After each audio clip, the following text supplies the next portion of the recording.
It is a vibrant summer snack packed with the best ingredients. Here to share how to whip up a beautiful walnut beet hummus and delicious homemade crackers, we welcome plant-based chef and cooking instructor Hawnuh Lee. Thank you for joining us. Hi. Look at all this great stuff, and it smells delicious in here already, and we haven't even started.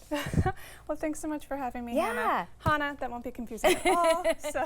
Tell me about, we're gonna make hummus pretty much from scratch today? From scratch, and if you've never soaked your own chickpeas, this is your moment to shine. Okay, so we're good. gonna learn a lot today. Amazing. Where do we begin? Okay, well, let's get started. So in theory, this is gonna begin the night before. Right. If you can remember to take 1 cup of dried chickpeas and soak them in about 3 cups of water. You'll wanna throw in a handful of kosher salt. The salt helps it tenderize so that the next day you'll be ready to go. 1 cup of dried chickpeas yields about 3 cups of cooked chickpeas. So the next day you will want to cook your chickpeas in about 3 cups of water, let it simmer on low for about 40 minutes. Okay. So if you don't want to cook your own chickpeas, totally okay. You can get like 2 cans of regular chickpeas, but you'll save a little bit of money if you do it from scratch yourself. There you go. Okay, it's worth 1 day ahead of time if you can pull it off. Okay, so we've got our chickpeas in place. So the next thing that we will do is we will have our beets. So beets is the other big part of our equation here.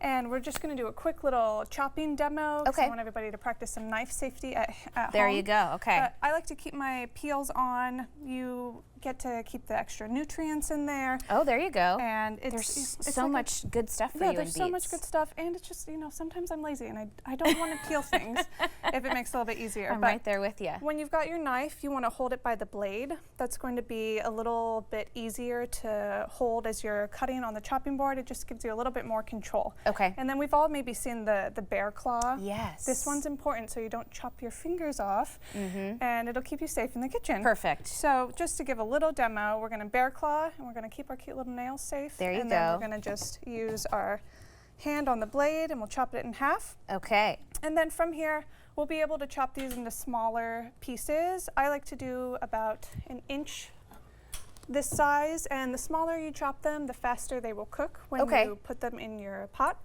So from here, when you are cooking your chickpeas the next day, this is another little hot tip, but I like to cook my beets and my chickpeas together. Oh, okay. So you save quite a bit of time. Great. And here for this demo, we're doing one at a time because that makes the most sense. But perfect. You will cook your chickpeas, you will cook your beets, and your beets you can cook in boiling water for about 20 to 30 minutes. Okay. So we've got beets, we've got chickpeas, and then after you've cooked your chickpeas, you'll see that we've got some extra liquid in here. Sure. And do you know what the name of this is? No. It's aquafaba.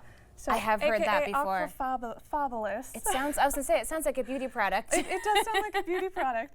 But we have this extra liquid here, and this stuff is liquid gold. So you can use it for baking, for soups, stews, so many extra things. Great. So we're going to come back to this aquafaba when we make our crackers. over Oh my here. gosh, I love that. So real quick, we're just going to strain out our chickpeas. And I know we're a little busy over here. Yeah, we're busy. We're doing real stuff in this kitchen today. We're doing great. We're actually cooking. This is live TV. This is like real life. Oops. There you go. Sometimes we make a little bit of a mess. That's okay. Okay, so we've got our chickpeas. We've got our beets. We're rocking and rolling. We're rocking and rolling. Okay. So we're going to real quick switch over to our crackers. So we're going to get our cracker mixture. The word is gelling, which is not a great word, but we're going to get our mixture resting so that we can come back to it as soon as our hummus is done and get that going. That makes sense. In our cracker mixture, we're going to be using this aquafaba that we just poured all over the counter. Amazing. So here, we're going to start with 3 sheets of nori. So this is seaweed. You can just get this at the grocery store, Asian market. There's so many different kinds of seaweed you can do. Yeah. But what you'd roll seaweed or what you'd roll sushi in. Okay. So on your seaweed, there are some pre-perforated lines on here to make it easy to cut. Oh, amazing. And we're going to cut these into about 1/2 inch pieces here. And those pieces we're going to throw into a bowl, and we're going to throw that in with 1/3 cup of flaxseed and 1/3 cup of sunflower seeds. Oh, yummy. So this is going to be super nutritious, packed with all the best, all the best things for fiber. We are packing it all in here today. And then, do you mind handing me those 2 things, here we Hannah? go. Thank you so much. So we're going to add in 2 tablespoons of ground chia seed. Okay. And that's going to be a binder in here and help things stick together. Mm-hmm.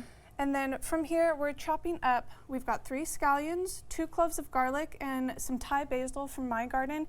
You can come to my house and get basil if you want to, but you know, just pull what's at home. You have a plenty right now? Okay. I do, I'm flush in Beautiful. Thai basil. So we're gonna add this in. We've got also a teaspoon of salt and a teaspoon of red pepper flakes. Do you like spicy? A little bit. I'm working on it. I'm warming up to my spice. It's not super spicy, but it's gonna be just a little bit of that extra kick that we want. Perfect. So we'll stir these ingredients together. There is so much flavor packed in here. So much flavor. And then we're gonna add in about a cup of our aquafaba. So remember when we cooked our chickpeas about 2 minutes ago? Sure, yes. We're gonna add that back in here and we'll mix it all together.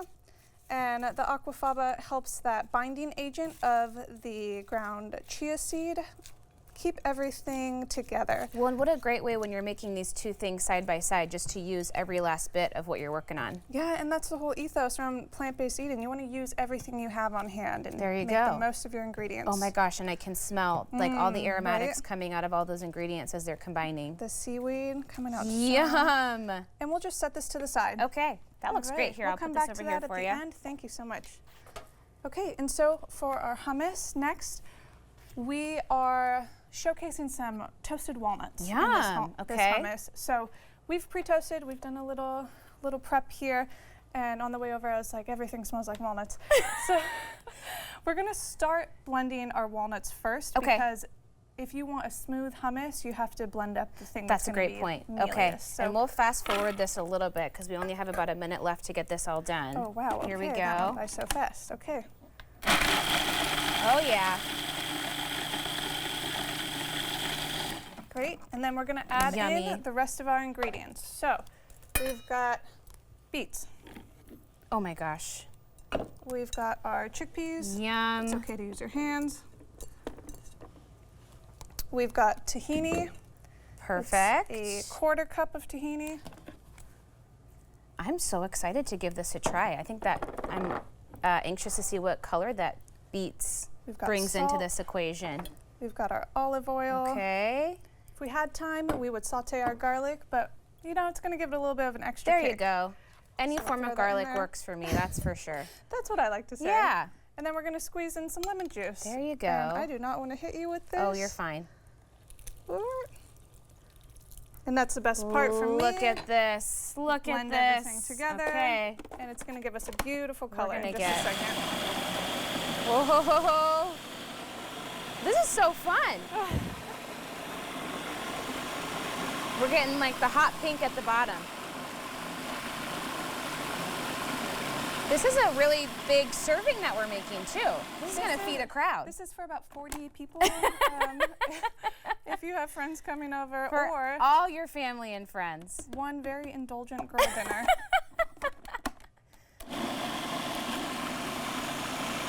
There we go. There we go. All right, come on, baby. She's been working hard. I love this.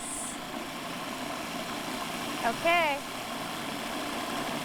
Almost. There we go. There we go. This is very suspenseful. Look at that beautiful color. Oh my gosh.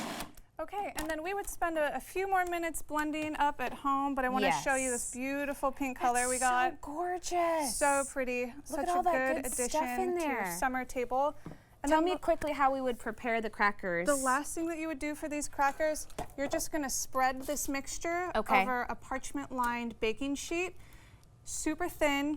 You're going to put it in the oven at 325 for about 40 to 45 minutes. Oh, we have TV magic happening here too, really quickly. We gotta get the payoff here. Ooh. Look at this. And this will be hot at home, so use a pot holder. I'm going to come in and take a quick bite because I have to try this. Look at me. I'm just diving in. Okay. Thank you so much. Crunchy. Thank you, Hannah. Speed cooking, hummus and crackers all together. We'll have these recipes and more about Hawnuh on our website at ka2u.com. We'll be right back with more Afternoon Live right after this. Great job.